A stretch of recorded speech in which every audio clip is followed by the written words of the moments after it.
Hi, Leslie. Hello. It's Good morning. It's so nice to meet you. It's so nice to meet you too. We've in never, the flesh. I know. I was very excited when you were coming in this morning, and I want to say congratulations on the record. Well, thanks. Like I was saying, it's nice to mark the day by coming in here. It's nice and easy in here. Yeah. Yeah. Well, it's not too Hermetically sealed tower of It is. CBC. Yeah, I'm wearing tissue boxes on my feet. The radio audience can't see that. What do you feel? Like, what kind of emotions, what kind of thoughts go on through your head on a morning like this, on a release day morning? It feels right on schedule. Feels right on time. Really? Like it took forever. Feels like it felt like forever. It was an arduous time. It took a long time for me to care and want to write, and then to get ready to make the record and have it arranged and queued up to be able to record, and then the whole thing it's increments of getting ready, and then but today it's sort of like, okay, well, obviously that's how long it took, because I would think right. that like 5 years ago when you're not making this record, and this is a longer stretch. This is a long stretch between albums for you, that there'd be a certain amount of anticipation, and it'd kind of like being Christmas. Like you wake up and like, right. Okay, that day that I thought about for years, that day that I thought about and I kind of worried about is now here. Does it feel like you expected?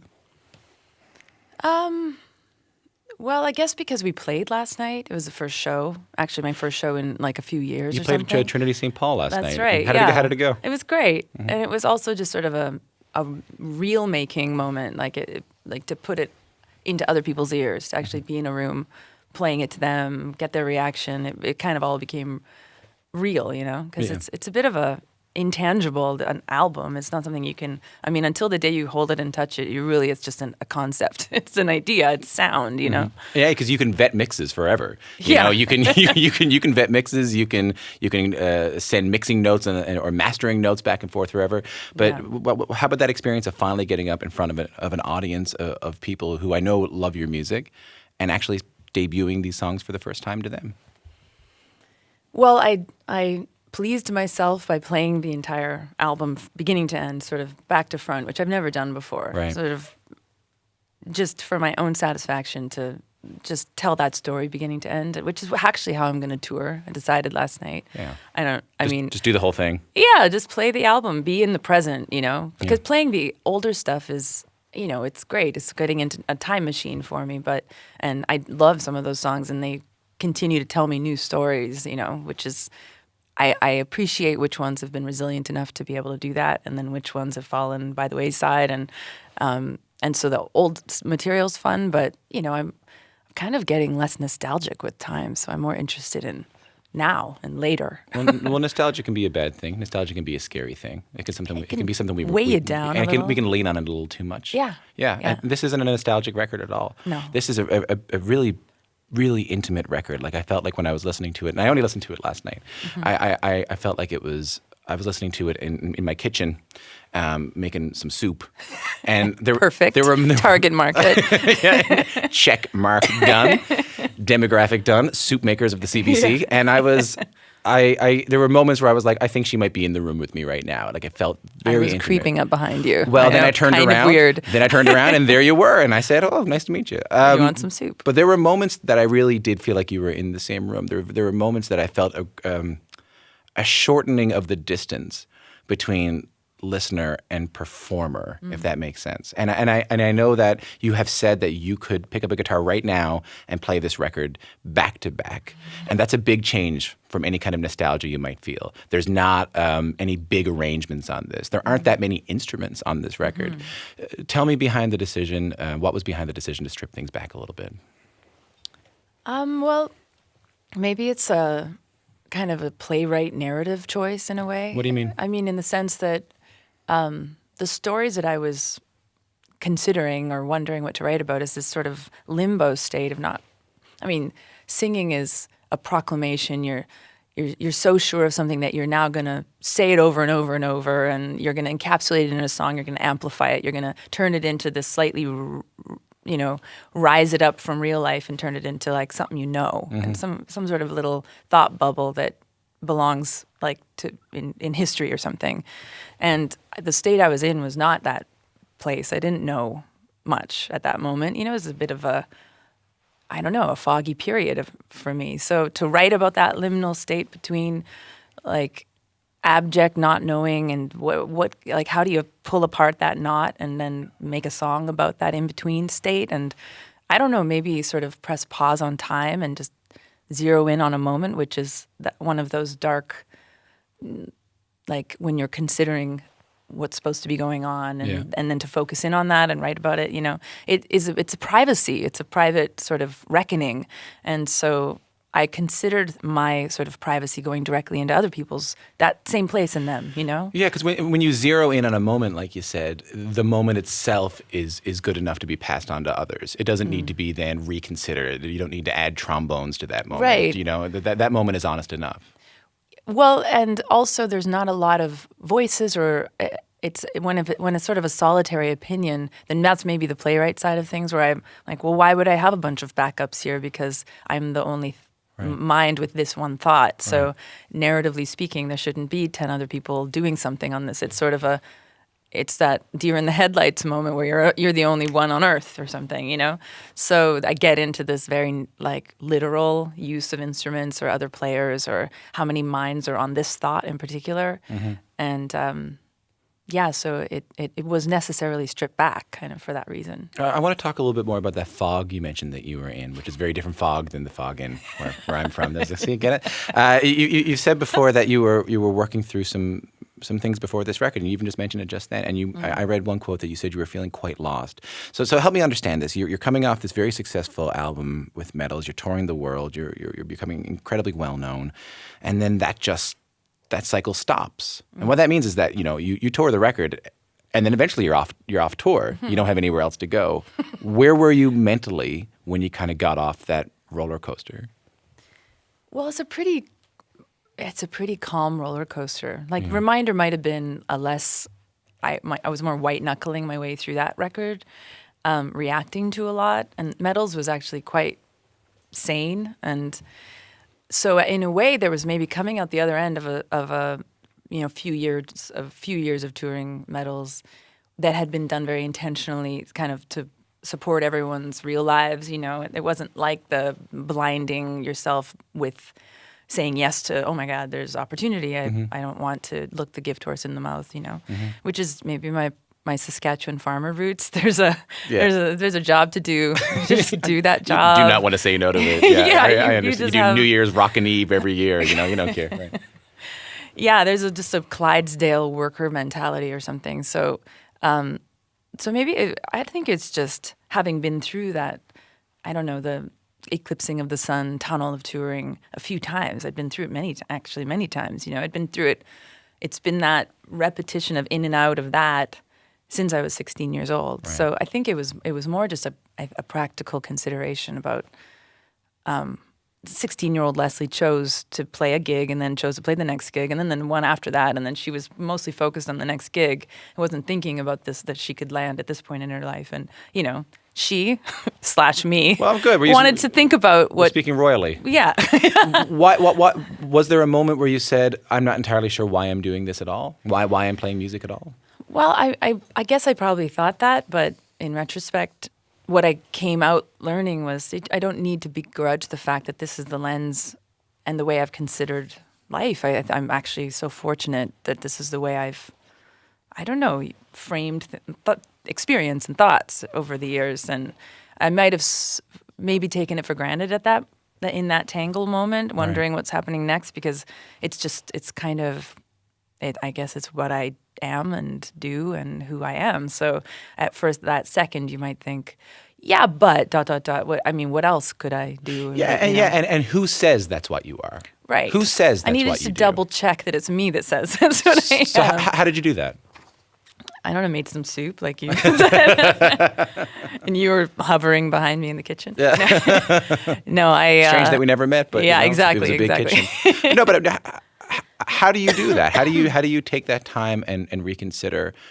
Because you also have to remember that when you are a successful musician, there are people who rely on you, and when you're a successful musician, there's a fan base who want to hear more, and you can almost feel pressured to make more records whether you want to or not. So how do you take the time, which is so rare to say and so healthy, but so rare to say, do I really want to do this at all? Well, I guess I can say that I have incredible managers. I mean, they're like cohorts and colleagues. They've built it with me from, we've been working together for like over 10 years at this point. So there's no pressure and they make me a lot of space. And I don't have any of that sort of music industry like evil story stuff. Yeah, I know. I feel like I'm immune somehow. It's just the luck of the draw, but I didn't feel the pressure I felt was my own of my own making. So at least there was only that. It wasn't coming from multiple directions, and I did have the space and time to really pull that all apart. Did you build a deck? I built a screen porch. Yeah. Yeah. Did that help? Yeah, that was really fun. I mean, that's like you touch it, you made it. It's true. It's not songwriting can feel like you're pulling filaments from the air sometimes. If you got your butterfly net out. But yeah, I did a lot of tangible stuff, like stuff you can put your hands on. But it was less time than it sounds like because I toured so long on Metals, and then actually moving back from today, the record was completed a year ago. You know what I mean? Right. So everything just takes a while. So actually, in the middle there, wedged. It was only maybe a year or two. Yeah, a little Leslie time. That's right. A little Leslie screen door time. That's right. I want to play a little more from the record. This is a different kind of clip. This is the last 30 seconds or so of a song on the album called A Man Is Not His Song. And you may wonder why we're playing the last 30 seconds of a Yeah, I'm Feist wondering. song. But you know what? Since we're on the radio, this will be easier to listen to than to describe it.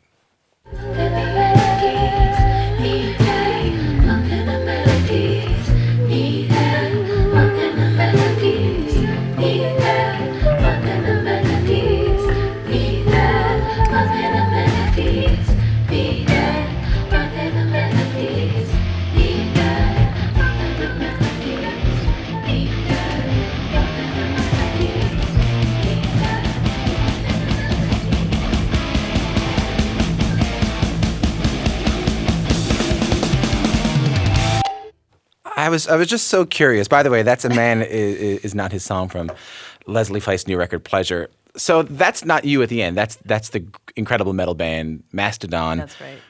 I really wanted to ask while I was making soup, why does a metal band appear in the last 30 seconds of that song? You'd probably need to hear the first 4 minutes. I did. No, I'm just joking. No. How I listen to records, I listen to the last 30 seconds of every song. Yeah, it's great. Yeah, exactly. It's like reading the last page of a murder mystery and then going to the beginning. But tell me about that decision. I don't know if it's really. I don't know how many of these decisions that are kind of the framework of the record, like some of the sound Foley stuff. I don't know if that's something that it was instinct, it's just sort of, I understood that was necessary. Even the way to like stop certain songs dead in their tracks, veer them to the left or right, crank them or fade them forever. I mean, they all have to do with the lyrics or the thematic stuff underneath, so can't rightly say. Right. But what it brought to mind was that I can never really predict what I'm going to hear on any of your records. Like when I heard Let It Die, maybe I was able to get an idea of what the Reminder would sound like, but I really was also kind of surprised by that record as well. And then Metals comes out. I think if you're listening to this and you're a Feist fan, there's something really enjoyable about the fact that you really don't know what the next record is going to sound like. But however, that's very different than a lot of artists. A lot of artists are relatively consistent in the sound, in the production, in the texture, in the lyrics and the mood of their records. But this isn't something that you've necessarily ever been interested in. And why not? Well, I don't know. I can't say. It's I don't write a lot. I'm not that prolific. I seem to write a body of songs that encapsulate a time that becomes that next record. There was maybe only 2 or 3 songs that kind of I sort of paused them or I'm incubating them for the next time. Like there's a song on Metals that is Anti-Pioneer on Metals. I think so. It was actually recorded for before even Let It Die. Like there's certain songs that I record for albums and they don't make it. They kind of show up 3 records later, sort of thing. So there's sometimes stuff that gets paused for later, but for the most part, I write what ends up being on the record. Mm-hmm. And they inform each other, those songs, and that time definitely finds its way into I don't know, that I'm only writing for my own sake, I suppose. And That's so rare. You know that. That's rare for people who sell a lot of records. well, maybe, I suppose. Maybe I'll sell way less. It's okay. Yeah, I don't really. I really, it is really a private process, and it's something that I don't approach casually, and it's something that this time around I tried to face a little bit more. Like, I had read a lot of novelists' processes, and I thought I really liked the show up and, like, what did they say? If the muse comes knocking, you don't want to be doing something else. Making soup.